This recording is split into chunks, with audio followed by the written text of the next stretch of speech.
Pendant très longtemps, pour les visiteurs comme pour les Chinonnais, la découverte de la forteresse de Chinon commençait au pied de la tour de l'horloge. Pourtant, pour bien comprendre l'histoire de ce lieu, il ne faut pas oublier le fort Saint-Georges.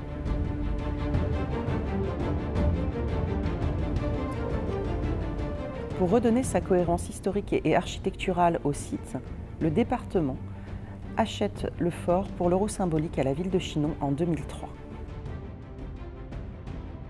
C'est dans ce contexte que des fouilles sont effectuées entre les années 2000 et 2008.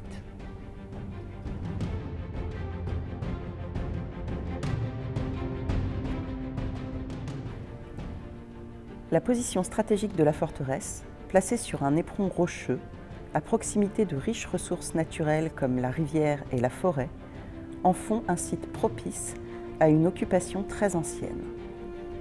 Durant les fouilles de 2008, la preuve est faite que le fort Saint-Georges est occupé dès la protohistoire, avec la découverte du squelette d'un guerrier gaulois.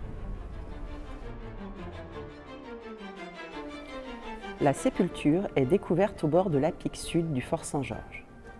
La présence de 5 clous au pied du squelette permet d'envisager la présence d'un cercueil en bois. Le défunt reposait sur le dos, bras et jambes tendus le long de son corps. Une épée était posée à son côté. Une boucle de ceinture ainsi qu'un vase balustre ont également été retrouvés dans la fosse. La présence d'armes, dans le contexte pacifié de la fin de la guerre des Gaules, laisse à penser que ce personnage était un vétéran des troupes auxiliaires de l'armée de César. La sépulture est découverte près d'un enclos quadrangulaire de 1000 m², pouvant être interprété comme un habitat gaulois privilégié. On sait que le site reste occupé à la fin de l'Antiquité et au Haut Moyen Âge, notamment grâce à la découverte d'un squelette daté au carbone 14. Cependant, la période d'occupation la plus importante pour le fort Saint-Georges reste le XIIe siècle, avec la période Plantagenet. Henri Plantagenet est comte d'Anjou, du Maine, de la Touraine et duc de Normandie. Il épouse Aliénor, duchesse d'Aquitaine en 1152. 2 ans plus tard, il devient roi d'Angleterre. À eux deux, Henri et Aliénor possèdent un immense territoire qui s'étend du sud de l'Écosse aux Pyrénées.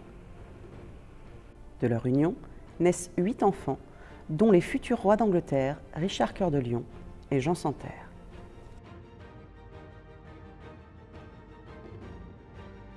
La campagne de fouilles de 2004 est un tournant pour l'histoire de la compréhension du site. Les archéologues découvrent les vestiges d'un palais inconnu jusque-là. Le palais se compose de 3 ailes perpendiculaires à la grande salle de 170 m². Ce palais est un bâtiment administratif, judiciaire et résidentiel. Cette découverte révèle l'importance de Chinon dans l'Empire plantagenet.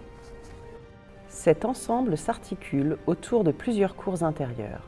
Il est protégé par une simple enceinte sans tour, mais dans laquelle on pénètre par 2 portes monumentales à l'est et à l'ouest. La grande salle, aussi appelée aula, est un lieu d'apparat et de réception. On y reçoit ses amis comme ses ennemis. C'est donc une salle prestigieuse qui doit impressionner par la richesse de ses décors. Si le palais d'Henri II n'est plus visible aujourd'hui, il reste omniprésent dans la vie du site puisque sa forme stylisée est utilisée comme logo de la forteresse.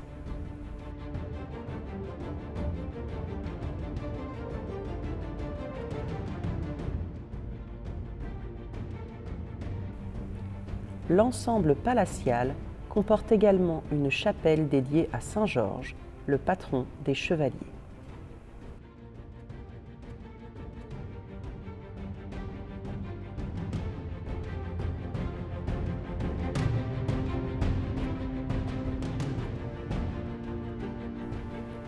Le fort Saint-Georges est fortement modifié au XIIIe siècle après la récupération de la forteresse par Philippe Auguste lors du siège de 1205.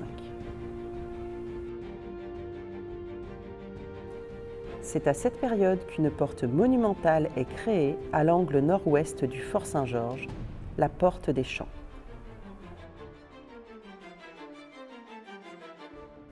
Cette porte est sans doute l'accès principal de la forteresse du XIIIe au XVIIe siècle.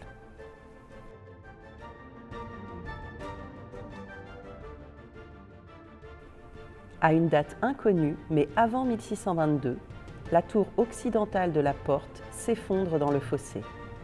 On devine encore les vestiges de cette tour-porte sur cette gravure de Stothard de 1820. La destruction des bâtiments médiévaux sur le fort Saint-Georges ne signe pourtant pas la fin de son histoire. Dans le prochain épisode, vous découvrirez ce qu'il est devenu au XXe siècle.